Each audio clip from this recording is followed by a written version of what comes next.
Welcome to our video series on applying for a Parks and Recreation Trust Fund grant. These guides will help you prepare your PARTF application.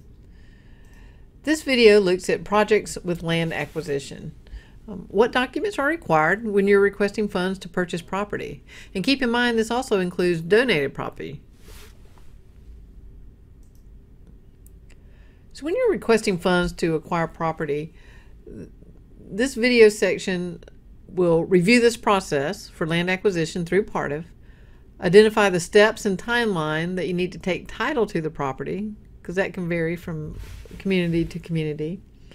And then, what questions do you have if someone donates property to your community? Then finally, what do we need to know about legal or other documentation required of the application, or even before or after the grant is awarded? So these are all very important questions. And timing can be very critical for acquisition projects. So PARTF is a great source of funding for lands to be used for parks and recreation. That includes fee simple purchase as well as easements for trails and greenways. So you can apply to PARTF to acquire property on its own or in conjunction with a development project. Just to clarify, we want to identify what are the four methods to acquire property. So the first is fee simple, and that is outright purchase for fair market value of a piece of property, of a parcel. So price is based on the recent appraisal or tax value. The next one is a bargain sale. So you may be doing an outright purchase, but it's not for fair market value. In this case, the property owner agrees to sell the land at a price below the fair market value. See, the amount of this difference between the selling price and the fair market value is a donation. And donations such as that can be used as a match. So that's very important to know that you can leverage those funds. Donation is full donation. So the property owner deeds the property over to the town or county. So in this case, the donor must be a private individual or organization. So it can't be, the federal government's donating land or turning it over to the town or the state. It must be a private individual or organization. And this is only in the case if you're using donation as acquisition and you want to include it as part of your match. I mean, you can still take the property, say if the state or federal government is donating property to you, you just cannot use that value. So the value of the property when a private individual donates it to you is established by an appraisal or tax value, and that value can be used as a match. We highly recommend that you get appraisals on any property that you receive. It's just a best practice to understand what is the actual value of this. And the landowner needs to know what the value is. There will be other paperwork that you do when you go to closing where if someone is donating it, that property owner says, okay, I know the value is this. This is the appraisal. I understand that the value is $100,000, but I want to donate that to the town or the county. Or in the case of the bargain sale, I'm willing to sell it for only $50,000. So those are important things to know. A lot of folks ask about required donations. So sometimes you might have a statute on land dedication where a developer is required to donate land. So this land that is conveyed due to statute or rule is not acceptable as a match. You can still use it as park property, and you can ask for PARTF funds to develop facilities on those sites, but you cannot count the value of that property as a match. And again, ask your RS consultant if you have any questions on that. And also we'll discuss, when do I take title to the land? So we've talked about the project periods of grants. Again, that starts after the contract is signed. That could be a full year after you've started preparing your application. You're not allowed to take title of the property prior to that project period and the contract being signed. So eligible expenses for PARTF must occur during that project period. So the contract that you receive will have a start and end date, and only expenses during that project period are eligible for reimbursement. So if you've already taken title to land, it would not be a land acquisition project because you own it. After a grant is, taken title prior to the period means that even if it's donated, that expense has already occurred. Therefore, it would be an ineligible. So make sure that if you do take title, we'll talk about what's required at the end of this video. We'll talk a little bit about if there's an urgency and you cannot wait for that. But again, if you already own the property or it's being transferred, you will need to apply for a development assistance, because it cannot be an acquisition project, even through donation.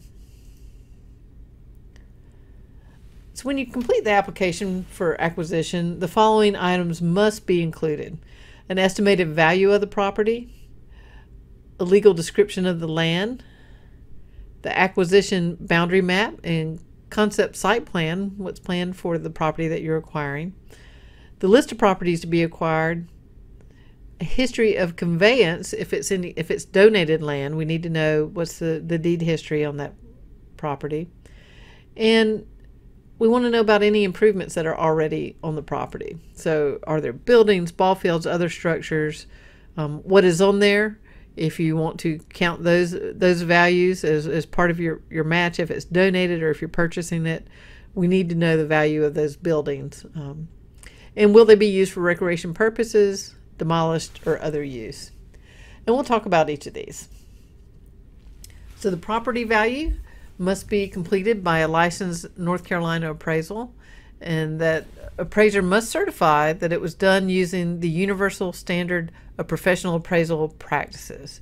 And that's usually right on their appraisal. If you look at the sheet here, it will be in that document of the appraisal. You need to provide 2 copies of the appraisal, 1 copy and 1 original, submitted with your application.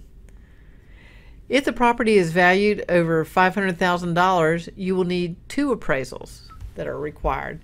In those situations, the State Property Office will review both to determine the value of the property. And that value, again, is in your budgeted cost estimates. Part of funds may go towards property purchased at or below fair market value. So keep that in mind. So if your application is funded, you will be responsible for paying any cost overruns for items that are underestimated in your project budget. So you want to make sure your request is close to actual value as possible. That's why that appraisal is very important. So when you're looking at an appraisal, what was the date of it? Are you using the tax value on the property? Then when was the last reval done on the property? Is the seller's asking price in a reasonable range? So make sure you look at that. Work with your town or county attorney. Some communities have real estate agents, so take a look at those as you're preparing that information. You want it to be as accurate as possible.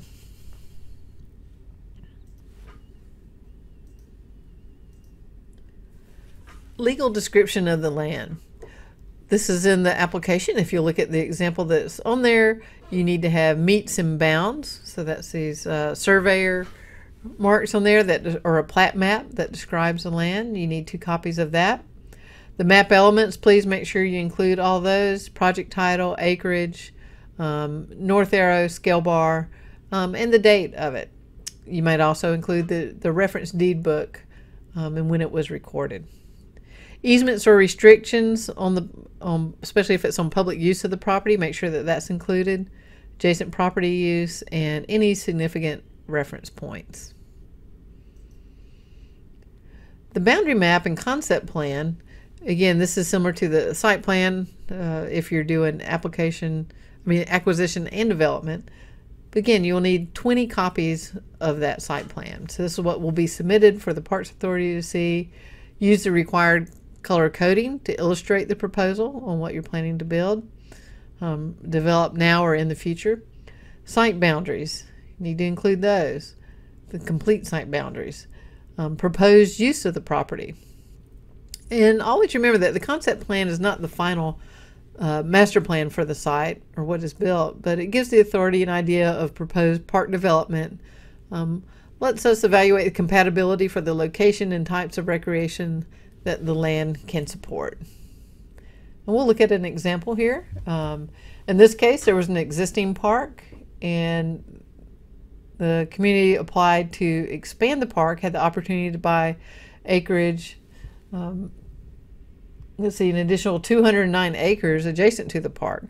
So in this case, it shows all the existing development at the current park, and they applied for acquisition only. So everything that is in this section in green, which they're applying for acquisition, is shown as orange, as future development. So in this case, the Park Authority can see how it connects to the existing park, where new trails will be developed, and how it fits with access to the river in this case. You will also need to complete the list of properties for acquisition. So this form is in the application. Payment type, there will be 4 options. Is it purchase, donated, is it a required donation, or a bargain sale? And the definitions for those are at the bottom of that page. So make sure you include that, who the current owner is, so who you're purchasing it from. If it's been donated to you, you're going to know who the previous owner was, who you're getting the property from. Parcel information, what's the PIN number, the parcel ID number, what is the acreage of the parcel. You might be getting several parcels that make one contiguous site, so you'll need to include each of those because your appraisal, have it match up with your appraisal. What is the estimated value? A lot of times it would be just land, so in that case you would leave any improvements that are on the site, you would leave those blank. But if it's includes both, you will need to fill both of those out. So what's the value of the land and what's the value of the improvements? For example, we've had private recreation leagues or baseball leagues that are disbanding, and they've donated the property to a community. So the property that's being acquired or being donated is an existing ball field or park. So there's already some buildings and structures and ball fields there. So in that case, they are listing more information. Or there might be a home on the site that you're going to use for a building or an office. So include that information on there. And then also list the proposed purchase price. So it might have the value, and if it's being donated, the purchase price would be 0, for example.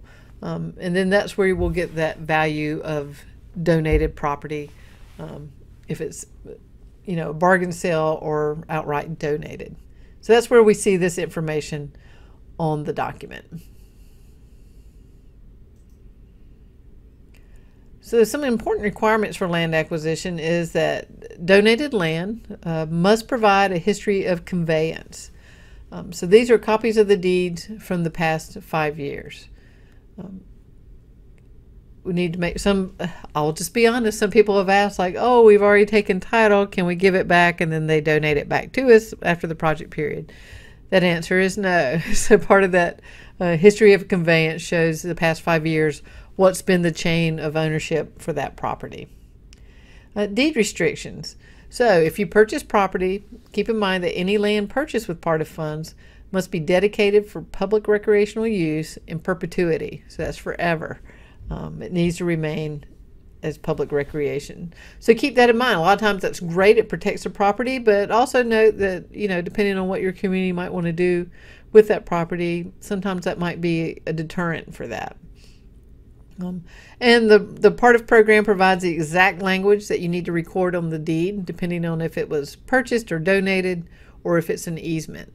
So if we get to that situation and you have it, we will give you the exact language that the attorney needs when you go to closing so that you include it and it's recorded with the deed. And keep in mind, if you're doing acquisition only without development within the 5 years of the purchase date, you need to provide some public access. So what have you developed that allows the public to get to the site that PARTF funded? Is there an urgent need to take title of the property? A lot of times you might be in a situation that the property needs to be purchased prior to having a signed contract. This might be, say, if it's in danger of someone else purchasing it, perhaps developing it, you want to provide, protect a natural resource rather than development. It would be a great park. So if the city or county is not able to buy it, it will be lost as park use. Sometimes you might have a willing donor that wants to donate property by the end of the year in December, so it's for tax purposes. So let us know. There is something called a waiver of retroactivity, and this will permit you to purchase, take donation, but take title to the property and still have it counted as an eligible project expense, even though it occurred before the project period. So if this scenario applies to you, please contact your regional consultant with RRS. They will provide the list of information that you need to include, because the town or county, the applicant must request this in writing, have all the documentation included, or that's required of it from this list. You must document the urgency to purchase it prior to the grant award. So is it urgent? And, you know, they're not always approved. So you want to make sure, you know, that we're meeting this urgency clause. So also you'll need to note that approval of the waiver does not provide any preference or guarantee that a grant will be awarded. We've had communities that did receive a waiver, but didn't necessarily get a grant funded. The waiver is good for 18 months, so that lets it count for 2 PARTF grant cycles, and that's important to know. You know, if you don't get funded, you can come back the next year and still have that property value as an eligible expense. So this concludes our video for acquisition projects. Again, if you have any questions for assistance, go to go.ncsu.edu/RRS and talk with your regional consultant, and they'll be glad to answer any questions you have. Thank you.